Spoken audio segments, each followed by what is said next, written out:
Hello everybody, welcome back to another Dokkan battle video, and today we're going to be going over the Twitter reveal that happened last night on the Dokkan Twitter.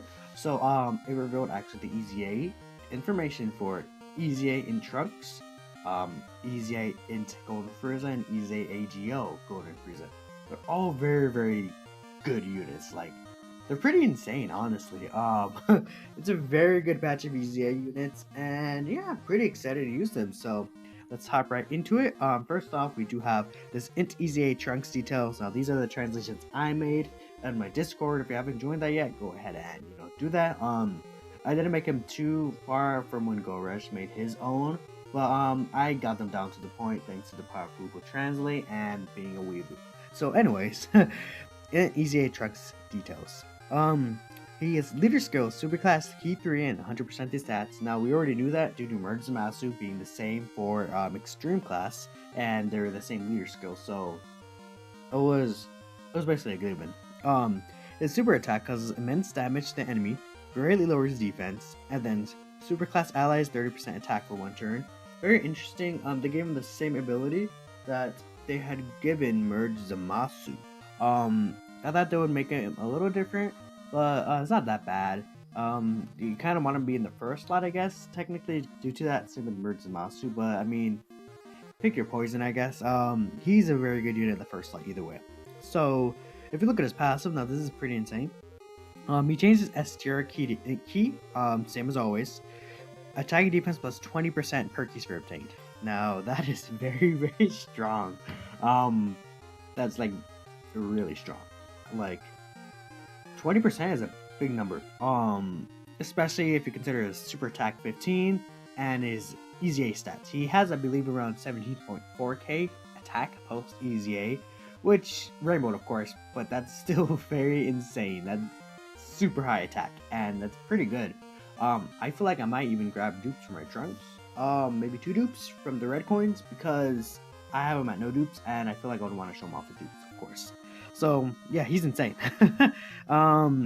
Definitely a very good unit just from that alone. But when there's a Realm of Gods category enemy, which there are a lot of Realm of Gods category enemies, honestly, maybe not in a super battle road, but in like some difficult events, there are a lot of them. He changes a random key sphere except INT and STR. I forgot to put STR there to rainbow, so he just makes even more key spheres, which is insane. I'm not sure why they put the except in STR, even though he changed the STR to INT, but whatever. It is what it is. And then he gets attack effectives against all types when collecting 7 key spheres or more. So Goresh had called that in his own video that he did, which is a very good put video. I'm pretty sure anyone who watches this watches Goresh at the very least. But yeah, the super effective when collecting 7 key orbs is going to be very easy for him to collect, especially when he's facing a Realm of Gods enemy. And especially if you have units like STR Gulchin on rotation, on Hybrid Saiyans, he's going to be insanely good. And on the Future Saga team, with this guy creating so many orbs, he's going to be an amazing partner with LR Super Saiyan Rose Goku Black. Because I believe they share like Dismal Future, prepared for battle. No, he doesn't have prepared. I believe they share Dismal Future, which is the only key link, 1 key. They share Super Saiyan First Battle, but with all the INT orbs this Trunks is going to make, in general, STR Rose is going to, INT Rose is going to look very good next to him. I'd say that, especially if you run him as a floater on the team. Seems pretty nice. And yeah, so overall is a very good unit. Didn't expect them to make him this good, but he's pretty nice. Honestly, I feel like, I don't know, I feel like he could use one slight thing. I'm not sure what, like at the tip of my tongue. He's probably going to be very good in Extreme Super Battle Road, in the Legendary Goku event, although he's probably going to be very good in those events because he's not a unit that needs time to build up, and he can get very high ceiling very quickly. You just have to get lucky. That's the thing. Same with the physical Super Saiyan Blue Goku and the INT Super Saiyan Blue Vegeta. So yeah, he's going to be on par with them, which is pretty good. I don't think there's any team that could be ran on together. The Goku, well, Master and Sudaban. There's going to be a lot of orb changing for sure. Especially with that Kid Gohan. Yikes. Alright, let's move on to the INT Golden Freezer right here. There's no way I can like blow it up, so whatever. INT Golden Freeza. His leader skill is INT, STR, and physical types. Key 3 and 80% stats, not bad. It's pretty decent sub-leader skills. Say battlefield if you don't have a unit like that. So that's not bad at all. And he's, even if you are doing the Golden Freeza EZA itself, and you want to get past for like in the future for more Zenny and stuff, and you don't have like a correct leader, say like in Golden Freeza, you could use this guy, and he is pretty good. He covers basically the important typings in STR and physical, for lineage or evil, because you wouldn't want to use AGL, and for tech, I mean, I guess you would attack. There's like tech Golden Freeza and tech Transformer Freeza, but obviously, if you use this guy's leader, you can't use tech Golden Freeza, and the Transformer Freeza is not the best defensively in the start of turn, I'd say. So, well, maybe if you get some additionals, but yeah, that's what I would say overall. His passive, his super attack, he raises defense and causes sprint damage. Now, just before I continue on, he is a very different Golden Freeza than the others. He's the only one that does not have damage reduction on his passive, even post EZA. I really like how they built him to be, with the raising defense, they built him to be a Golden Freeza that's the best in long events as Legendary Goku event, Infinite Dragon Ball History, those types of modes. This is what he's suited for, and he does buff a category as well in his passive. So if we go and look into it, he starts off at the tag defense plus 90%, which is very good because he started off with, I believe, 60% at the start of turn, and that was it basically. Now he also gives target Goku category allies 2 key and 30% attack and defense. So overall to himself, he gets 2 key, 120% attack and defense, which is basically double what he already had on top of SC15 and the stat increase. This is it's a very, very powerful buff, especially that 120% defense on top of his stacking defense. That's gonna get pretty high pretty quickly if you give him a lot of additionals. And you do want to give him additionals, especially if you run him in the Legendary Goku event, because right here, when he's facing enemy character Goku, including Youth, Junior, Ginyu, I put GT in there. I don't think GT is included, but I'm not too sure. I would have to double check. He gets a high chance of performing a critical hit. So you want to build him with as much additional as possible. I believe you can only do 15 additional, and then because you have that 5 dodge in there, which is not bad. 5 dodge is awesome. So the 15 additional, I believe, 9 crit and 5 dodge, maybe 8 crit or something. I don't know. I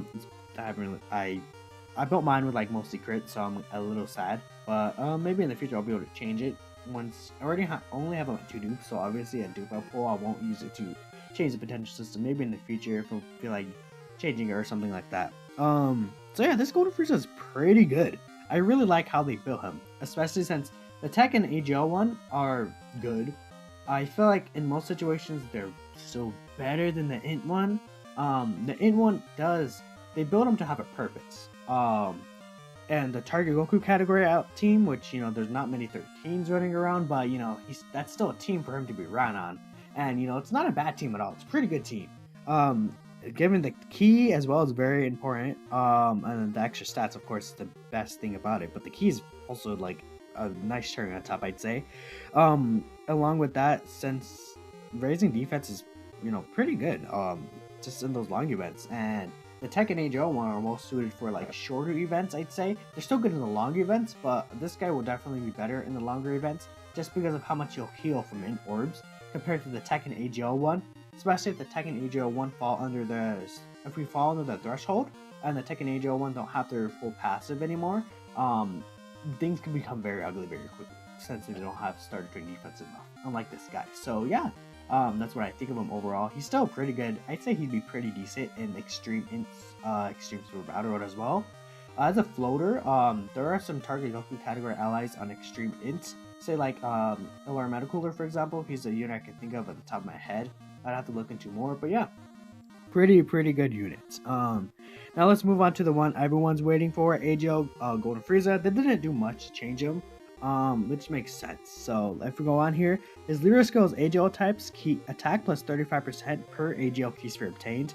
Now it used to be 33%, but that 35% is a pretty huge difference. That even though it's just 2%, you have to remember it's per key sphere. So there's like what, 23 to 26 key spheres on the field. So that's an extra like 40 to 50% attack overall if you grab them all, which is pretty substantial. That's a big buff, definitely. So pretty good thing right there. He raises attack, causes supreme damage, which is pretty good. Raising attack is obviously a very nice thing. The reason that does fit very well with his kit is because with his passive, after collecting 4 orbs, he gets key 2 and attack plus 90%. So say if you collect 4 int orbs, you basically auto super. If you're on a key plus 3 leader skill, of course, and you go to the 10 key, you'll get an extra 2 key and 90% attack. However, if you grab like 3 AGL orbs, obviously you'll super anyways. But if you grab 2 AGL orbs, for example, that won't count as the 4 key spheres you have to obtain, so you won't get the extra 2 key 90% from what I believe. But having an on super attack passive and raising attack, I believe this golden Freeza also may have a higher attack stat than the in one. He's probably going to be hitting a lot harder. Maybe not the start of battle, because the int one will have the 120% attack. But this guy has an on super attack passive, and he has many attack links, so I guess we'll have to see when they're in game. And he reduces damage received by 90% when above 40% HP. Obviously they just lowered the HP restriction by 10%. He always had the 90% damage reduction, which is busted. We do still have that HP restriction, but it being 40% is a lot better, like a lot better. Like especially considering like if you run him and int cell together, you know, like that would be, I wouldn't say that'd be a good rotation, but you know, I could see it working, especially if you fall below like the 30%, then the cell will heal up to full. The golden Freeza won't have his passive anymore though, so I don't know. I mean, pick your poison. I guess you could run them on opposite, you know, rotations. That would work better. But yeah, that 40% damage reduction, not that 90% damage reduction, basically means he won't take damage anywhere, even against super attacks. Like in extreme super battle road, he'll still take like what, like 20k at most from a super attack, which is busted in the extreme super battle road. So you definitely want to use this guy. I feel like they were a little scared with buffing him compared to the Trunks and the in Golden Frieza, but because he was already insanely like busted. He's already super good. So they didn't really need to add more to make him as much good. He just only needed an attack pass buff on his passive. That's what I expected. I expected to just add offense to him since he was already just a pure defensive unit, and if they add like 50% defense to him, it'd be like a waste, honestly. Because that wouldn't really matter unless you fall below the HP restriction, which a lot of times you won't, especially like on teams like Extreme AGL where there's a lot of healing involved. There's a lot of attack debuffing and everything like that. It's very hard to fall into that 50%. And even if you do, you have like Metal Cooler, Super Baby 2, you know, transformations like that. So I feel like it would have been pretty worthless. But yeah, this guy having a 40% passive, honestly, that 10% HP is a huge difference. There's like the times where like I was like at 45% HP, 49%, 41, and it's like, dang, you know, that sucks because you barely missed it. That happens, and I'm sure a lot of you have experienced that as well. So that's why I think overall these 3 units, I like the Golden Frieza a lot. I've always liked the Golden Frieza. He was not, okay, he was a pretty shitty unit, but he wasn't the worst. He did have a solid, quote-unquote attacking defense buff, 60%, which is obviously not the best, but it wasn't really too bad. And now he has double that with EZA stats and everything. So he has a pretty good comeback regarding that. The Trunks is insanely good. He used to be like the worst Dokkanfest. Now he's probably like just, he's insane. And the Golden Frieza is insane. So all of these I could see be like, if you had to make a list, or if you had like Z tier, S tier, I can see all of these guys in like Z tier for EZAs. Maybe S tier for INT and AGL Golden Frieza and Trunks. Honestly, I could see because like there's physical Vegeta Blue and he just shits on everyone. And then there's INT, but I feel like INT is better than all these guys still. Regardless, which is insane because INT is insane. Maybe AGL Golden Frieza could be Z tier because AGL Golden Frieza, yeah.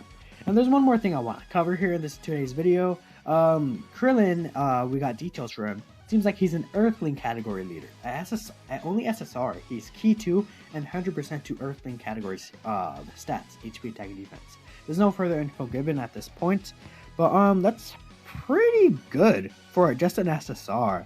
100% to HP, attack, and defense, to Earthlings and 2 key. Prime Battle itself has like 3 key and 100% to artificial life forms as an LR, so this tells me that the category is either going to be very weak or they're like 4 key and 130% is what I expect him to get when he's in LR.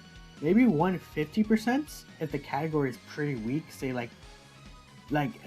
because it depends on what they classify as Earthling.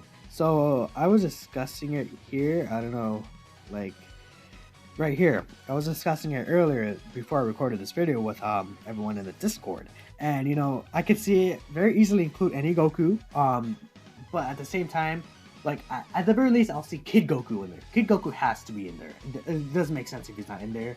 Saiyan Saga Goku has to be in there. Now Namek Goku, maybe when it turns Super Saiyan, that's when they do the cutoff. Same with like what they should have done with low class warriors, but that's not what they did. But Goku's lived on Earth like his whole life. Maybe not Buu Saga Goku.